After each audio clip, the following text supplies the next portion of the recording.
Hello everyone and I hope you all are doing very well. और मैं भी ठीक हूँ। सो आज फाइनली मैं ये वीडियो रिकॉर्ड कर रही हूँ एंड आज 16 अप्रैल है। ये वीडियो आई डोंट नो कब पोस्ट करूँगी मैं। ओके तो स्टार्ट मैंने एडिटोरियल से किया, उसके बाद करंट अफेयर्स की क्लास लगाई, क्योंकि मैं सोच रही हूँ कि अब करंट अफेयर्स इतना लेट नहीं कर सकती हूँ, मुझे अब स्टार्ट कर देना चाहिए अप्रैल से।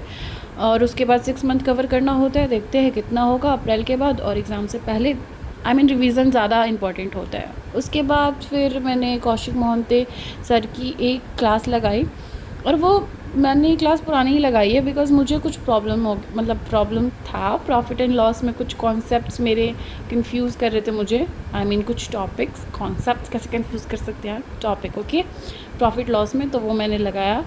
उसके बाद फिर मैंने ये दिया है SBI PO prelims mock number 5, और ये 2025 का है। और तुम देख सकते हो कि मैंने ये 11 अप्रैल 2026 को अटेम्प्ट किया है। And as you guys know 11 April को ही मेरा RBI असिस्टेंट का पेपर था, और उस दिन मुझे बहुत ज़्यादा हेडेक हो रहा था, क्योंकि मुझे ऐसे माइग्रेन भी है, तो अगर मैं कुछ ना खाऊं तो मेरे सिर में बहुत ज़्यादा दर्द होता है। फिर भी मैंने लगा लिया था, मुझे बस देखना था कि क्वेश्चंस मुझे मिल जाएं ताकि मैं दूसरे दिन प्रैक्टिस कर पाऊँ क्वेश्चंस का। और अब तुम ये बोलोगे कि अब आपसे आप तो इतनी रिस्पेक्ट तो दोगे नहीं, तो तुम ऐसे बोलोगे तुमसे हुआ नहीं, इसीलिए तुम बहाना बना रही हो ना कि तुमने सिर्फ चेक करने के लिए किया है कि क्वेश्चंस कैसे आते हैं और क्वेश्चंस चाहिए, क्योंकि तुमसे हुआ नहीं है। तो तुम्हें जो सोचना है तुम लोग सोच सकते हो, it's all up to you, क्योंकि मैं चेंज नहीं कर सकती हूँ किसी की थिंकिंग, ठीक है। सो यहाँ पे मैंने सिर्फ 46 क्वेश्चंस किए थे, और वो भी रीजनिंग मैंने इसलिए अटैम्प्ट किया था क्योंकि एक फ़्लो बन गया था RBI असिस्टेंट के लिए जब पढ़ रही थी। मैंने सोचा कर ही लेते हैं, मतलब एक भी सेक्शन क्यों छोड़ना, कुछ ना कुछ तो अटैम्प्ट कर ही लेते हैं। तो और उसके बाद मुझे ये नहीं था कि कितने मार्क्स आएंगे, ट्रस्ट मी मुझे नहीं था। वैसे तुम जो सोचना चाहो तुम सोच सकते हो, आई केयर, बट अभी आई डोंट केयर।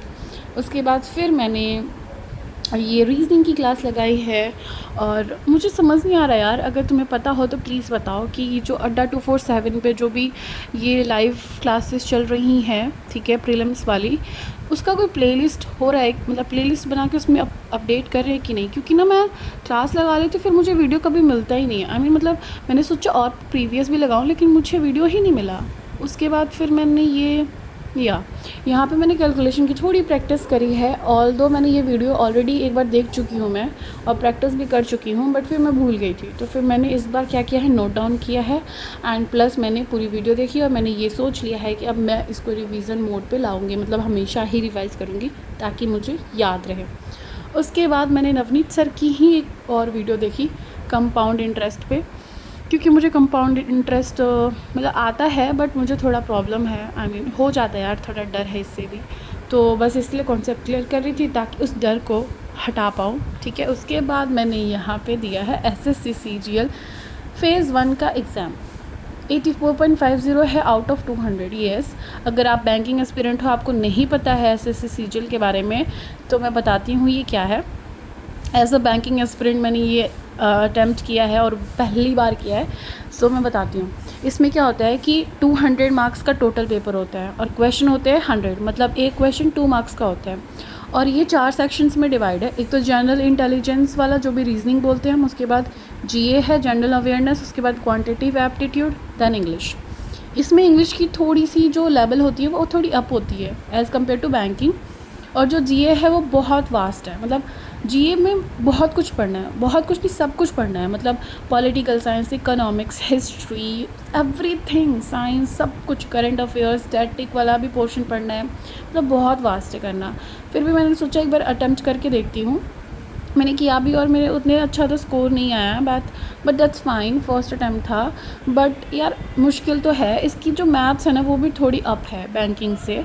और अब तो मुझे लगता है सेक्शनल भी कर दिया है टाइमिंग, तो बैंकिंग वालों को तो प्रॉब्लम नहीं है, क्योंकि ऑफकोर्स वो सेक्शनल ऑलरेडी देख रहे हैं टाइमिंग्स एग्ज़ाम में।